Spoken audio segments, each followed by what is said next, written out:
হাতত শুভ ৰেখা আৰু গৰহৰ পৰিস্থিতি বা শুভ চিন যদি থাকে সেই জাতক বা জাতিকাগৰাকীৰ কাৰণে অত্যন্ত শুভ হৈ পৰে। যেনেকৈ মই আজি কথা পাতিম এই মহিলাগৰাকীৰ ওপৰৰ কথা যে তেওঁৰ হাতখনত ডবল লাইফ লাইন আছে, তাৰমানে দুটা লাইফ লাইন থাকে।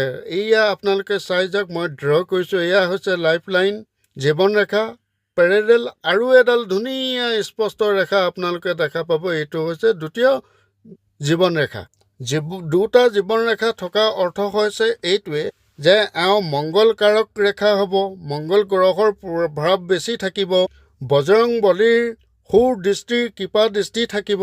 জীৱনত অনেক ধৰণৰ সমস্যা আহিব, প্ৰত্যেকটো সমস্যাই এডাল লাইফ লাইনে কাটি লৈ গুচি যাব, নিজৰ জীৱনত ইমান প্ৰভাৱ পৰিব নিদিয়ে। যদি এনেধৰণৰ ৰেখা আপোনাৰ হাততো আছে, মোক আপোনালোকে এনালিচিছ